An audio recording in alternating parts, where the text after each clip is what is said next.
नमस्कार. श्री स्वामी समर्थ सर्वांना. स्वामी महाराज तुमच्या सर्व चांगल्या मनोकामना, चांगल्या इच्छा पूर्ण करोत ही स्वामीचरणी प्रार्थना करते आणि सर्वजण मस्त मजेत असाल हीच आशा करते. तर येत्या 10 जुलै 2025लाच वार आहे गुरुवार. तर गुरुवारी आलेली आहे गुरुपौर्णिमा. तर ही सर्वांसाठी खूप महत्त्वाचा दिवस आहे गुरुपौर्णिमा हा. तर कोणाला 21 दिवसाची सेवा करायला जमलं नसेल, 11 दिवसाची, 7 दिवसाची सेवा करायला ज्यांना जमलं नाही त्यांनी 1 दिवसाची सेवा करू शकतात. गुरुपौर्णिमेनिमित्त 1 दिवसीय स्वामी चरित्र सारामृत पारायण करू शकतात. तर ते कसं करायचं आहे तेच आपण आजच्या व्हिडिओमध्ये पाहणार आहोत. जे कोणी नवीन असतील त्यांनी चॅनलला लगेच सबस्क्राईब करा आणि कमेंटमध्ये श्री स्वामी समर्थ लिहायला विसरू नका. गुरुपौर्णिमा या दिवसाची आपण सर्वजण आतुरतेने खूप वाट बघत असतो. या दिवशी आपण 1 दिवसीय स्वामी चरित्र सारामृत कसं पठण करायचं किंवा श्रवण कसं करायचं, उद्यापन कसं करायचं, पूजा मांडणी कशी करावी याबद्दलची माहिती मी तुम्हाला सांगणार आहे. तर काहींनी या 21 दिवसांमध्ये तारक मंत्राची सेवा केली असेल किंवा अगदी रोज स्वामी चरित्र सारामृताचे पारायण केलं असेल, मग 7 दिवसाची सेवा असेल किंवा 21 दिवसाची असेल किंवा 11 दिवसाची देखील सेवा असेल. तर आता गुरुपौर्णिमेनिमित्त आपल्याला 1 दिवसीय स्वामी चरित्र सारामृत कसं पठण करायचं ते मी माहिती देणार आहे. तर कमेंटमध्ये श्री स्वामी समर्थ लिहायला विसरू नका किंवा श्री गुरुदेव दत्त लिहायला विसरू नका.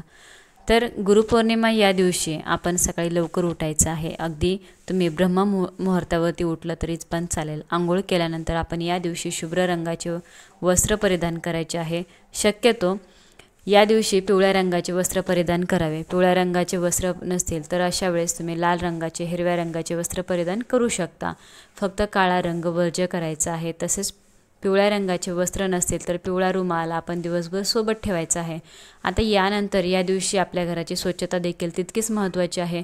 आपण कोणतीही पूजा मांडणी करायची असो, घरामध्ये जर स्वच्छता असेल तर आपण त्यानंतर जी काही पूजा करतो तर ती पूजा देखील आपली सफल ठरते. आपण थोडंसं पाणी घ्यायचं आहे, पाण्यामध्ये हळद टाकायची आहे आणि हे पाणी घरामध्ये शिंपडायचं आहे. सगळ्या घरामध्ये आपल्याला हळदीचं पाणी शिंपडायचं आहे. यामुळे आपल्या घराची शुद्धी होते आणि जी काही आपल्या घरामध्ये नकारात्मक ऊर्जा असते ती बाहेर पडते आणि सकारात्मक ऊर्जा तयार होते. तर आपण घरामध्ये मांसाहार करत असतो किंवा आपल्या घरामध्ये आपण नकारात्मक बोलत असतो तर हीच नकारात्मकता दूर होण्यासाठी अगोदर असं पाणी शिंपडायचं आणि त्याच नंतर आपण पूजा करायला घ्यायची आहे. तसेच या दिवशी आपण उंबरठ्याचं हळदी लेपन करायचं आहे. हळदी लेपन करायला विसरायचं नाही. हळद घ्यायची आहे, हळदीमध्ये गोमूत्र टाकायचं आहे, गंगाजल, गुलाबजल टाकायचं आणि कापराची वडी एक बारीक पावडर करून टाकायची आहे. याने आपण उंबरठ्याचं लेपन करायचं आहे. कारण की आपल्या घरामध्ये जी काही सकारात्मकता असते, सकारात्मकता येते आणि नकारात्मकता जी येत असते तर ती आपल्या मुख्य दरवाजामधूनच बाहेर जाते.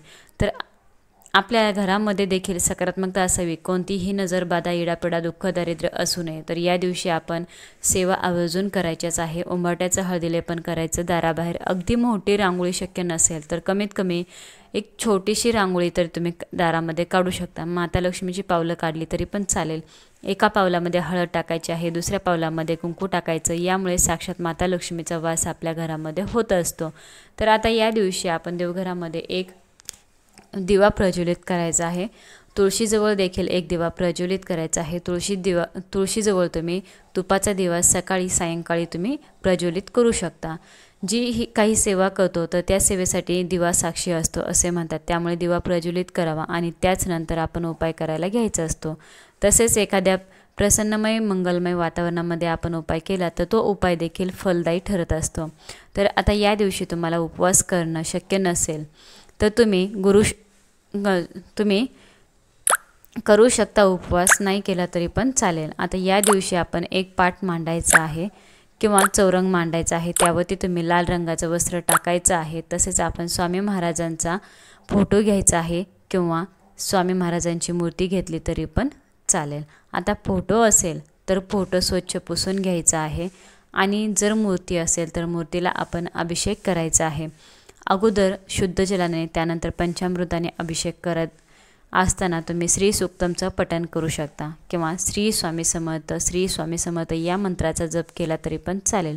मूर्ती स्वच्छ पुसून घ्यायची, त्यानंतर स्वामी महाराजांना आपण चंदन लावायचं आहे, अष्टगंध लावायचा आहे। तसेच त्यांना सोनचाफा फूल हे अत्यंत प्रिय आहे, त्यांना या दिवशी सोनचाफ्याचे फूल देखील अर्पण करायचं आणि स्वामी महाराजांना हिना अत्तर लावायचा आहे, वस्त्र देखील परिधान करायचे आहे। मग तुम्ही पिवळ्या रंगाची किंवा लाल रंगाची वस्त्रे त्यांना परिधान करू शकता। तसेच स्वामी महाराजांना ज्या काही गोष्टी प्रिय आहे, मग स्वामी महाराजांना बेसनाचे लाडू हे अत्यंत आवडतात, तसेच घेवड्याच्या शेंगा व पुरणपोळी ही देखील त्यांना प्रिय आहे, मग तुम्ही हे देखील बनवू शकता। आपण घरामध्ये या दिवशी नैवेद्य हा आवर्जून बनवायचाच आहे। फक्त जो काही नैवेद्य बनवणार आहात तर तो नैवेद्य हा सात्विकच असावा। अगदी आपल्याला काही शक्य नसेल तर अशा वेळेस तुम्ही जे काही घरामध्ये बनवत आहात तर ते जरी अर्पण केलं नैवेद्य म्हणून तरी पण चालेल। जिथे आपण स्वामी महाराजांची मूर्ती ठेवलेली आहे तिथेच दिवा प्रज्वलित करायचा आहे। त्यासोबत आपण एक तांब्या भरून पाणी देखील घ्यायचं आहे आणि हे तांब्या भरून पाणी आपण स्वामी महाराजांजवळ ठेवायचं आहे। आता या तांब्यावरती आपण झाकण देखील ठेवायचं आहे। अगदी छोटासा तांब्या असेल, छोटीशी लोटी असेल तर ती ठेवली तरी पण चालेल। आता यानंतर आपल्याला संकल्प करायचा आहे, कारण की आपण कोणतीही सेवा करत असतो तर त्या सेवेसाठी पहिल्यांदा आपल्याला संकल्प करणं गरजेचं आहे।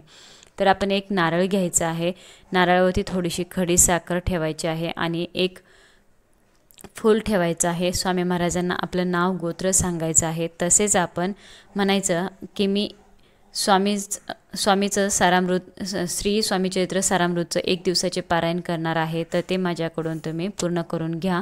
हे सांगितल्यानंतर आपली इच्छा मनोकामना देखील स्वामी महाराजांना सांगायची आहे। मग कठीणातील कठीण कोणतीही इच्छा असो, घरामध्ये पैसा येतो पण तो पैसा स्थिर राहत नाही, नोकरी आहे, संतान प्राप्ती आहे, विवाह जुळत नाही, तर अशा काही जे काही तुमची इच्छा असतील त्या तुम्ही मनापासून आणि श्रद्धेने सांगायचं। अगदी आपले डोळे बंद करायचे आहे आणि आपली इच्छा मनोकामना स्वामी महाराजांकडे सांगायची आहे। आता हा नारळ खडीसाखर स्वामी महाराजांजवळ ठेवायचा आहे। तुम्ही जेव्हा पण केंद्रात जाल तेव्हा आपल्याला तिथे हे नारळ आणि खडीसाखर ठेवून यायचं आहे। तसेच तुम्ही या दिवशी संकल्प करून देखील सेवा करू शकता। आपण आपल्या उजव्या हातामध्ये पाणी घ्यायचं आहे, त्यामध्ये थोडेसे अखंड अक्षता टाकायचे आहे, फूल अर्पण करायचं आहे, हळदी कुंकू देखील त्यामध्ये टाकायचं। त्यानंतर आपलं नाव गोत्र सांगायचं। तसेच मी 1 दिवसीय स्वामी चरित्र सारामृत करत आहे आणि ही सेवा माझ्याकडून तुम्ही पूर्ण करून घ्या म्हणायचं आहे। त्यानंतर हे पाणी आपण तामणामध्ये 3 वेळा सोडायचं आहे। नंतर तुळस सोडून हे पाणी तुम्ही कोणत्याही झाडाला टाकू शकता। संकल्प करून झाल्यानंतर आपण स्वामी महाराजांचं स्वामी चरित्र सारामृत हे पठण करायचं आहे। आता पठण करायचं आहे तर पठण करताना काही नियमांचं पालन करायचं आहे। आता तुम्ही या दिवशी शक्यतो 1 मांडी पारायण करायचा प्रयत्न करावा। 1 मांडी पारायण म्हणजे तुम्ही जेव्हा स्वामी सारामृत पठण करायला बसता तर संपूर्णपणे पठण करून झाल्यानंतरच आपण उठायचं आहे। अगदी तुम्ही पहिल्यांदा स्वामी सारामृत पठण करत असाल तर अशा वेळेस तुम्हाला जास्तीत जास्त 1.5 ते 2 तास लागेल, पण जर तुम्ही जुने सेवेकरी असाल तुम्हाला 1 तासच किंवा 1 ते 1.5 तास लागू शकतो स्वामी चरित्र सारामृत पठण करायला। तर फक्त मनापासून आणि श्रद्धेने ही सेवा करायची आहे। आता आपण जेव्हा स्वामी चरित्र सारामृत म्हणत असतो तेव्हा आपण शक्यतो तरी मोठ्याने म्हणावे की ज्यामुळे आपल्या घरामध्ये जी काही नकारात्मकता आहे, नजरबाधा आहे, जी काही वास्तुदोष आहे, येडापिडा आहे, तर ती दूर होण्यास मदत होईल। तसेच आपला मुख्य दरवाजा देखील आपण उघडा ठेवायचा आहे। आपण स्वामी चरित्र सारामृत वाचायला बसल्यानंतर आपल्याला मध्ये कोणी रोखणार नाही, कोणी टोकणार नाही, तर याची देखील आपण काळजी घ्यायची आहे। मध्ये बोलायचं नाही। आपण आपला मोबाईल देखील साईडला ठेवून मगच आपण स्वामी चरित्र सारामृत पठण करायला बसायचं आहे। अगदी मनापासून तुम्ही ही सेवा करून बघा, तुम्हाला त्याचा अनुभव नक्कीच मिळेल। तुमची कितीही कठीणातली कठीण इच्छा असू द्या ती पूर्ण होणारच। तर स्वामी महाराज आपले इच्छा ही पूर्ण करतातच, तर या सेवेनं पूर्ण होईल। आता ज्यांना पठण करणे शक्यच होत नसेल तर अशा व्यक्तीने मोबाईलवरती लावून दिलं, श्रवण केलं तरी पण चालेल।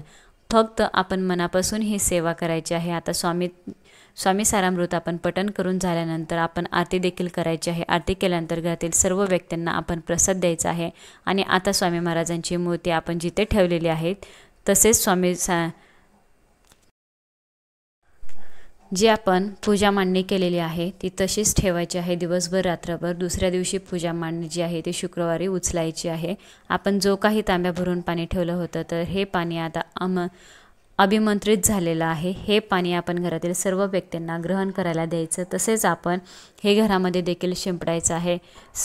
सर्व घरामध्ये पाणी शिंपडायचं आहे. यामुळे आपल्या घरामध्ये जी काही नकारात्मकता आहे तर ती दूर होण्यास मदत होते.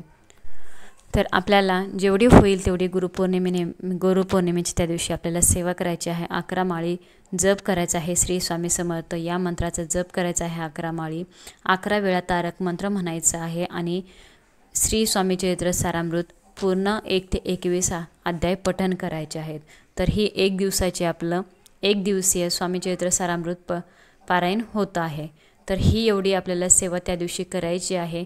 आणि त्या दिवशी जर तुम्हाला उद्यापन करायचं असेल तर तुम्ही दिवसभरामध्ये गुरुपौर्णिमेच्या त्या दिवशी तुम्ही सकाळी संध्याकाळी एक जोडप्याला तुम्हाला जेवण करायला बोलवायचं आहे. त्यांचा मान सन्मान करायचा आहे. उद्यापन करायचं म्हटल्यानंतर जोडप्याला बोलवा जेवणासाठी किंवा तुम्ही लहान मुलांना बोलवू शकता जेवण करण्यासाठी. तर त्यांचा मान सन्मान करायचा, जेवायला बोलवायचं. तुम्ही एखाद्या महिलेला हे जेवण्यासाठी बोलवू शकता. कुणालाही तुम्ही जेवण्यासाठी बोलवलं तरी पण चालेल किंवा हेही शक्य नसेल तर अशा वेळेस तुम्ही स्वामी महाराजांचे केंद्र जवळ असेल तर तिथे तुम्ही कोणतीही गोष्ट दान केली तर चालेल. अगदी तुम्ही अन्नदान देखील करू शकता. कारण की अन्नदान हे सर्वात श्रेष्ठ दान आहे. कोणत्याही गरीब व गरजू व्यक्तीला आपण अन्नदान या दिवशी आवर्जून करायचं आहे. तर एक दिवसीय पारायण कसं करायचं आहे हे मी पूर्ण या व्हिडिओमध्ये सांगितलेलं आहे, माहिती दिलेली आहे. तर व्हिडिओ कसा वाटला नक्की मला कमेंटमध्ये सांगा. सर्वांना श्री स्वामी समर्थ. व्हिडिओ पूर्ण बघितल्याबद्दल मी सर्वांची आभारी आहे आणि धन्यवाद.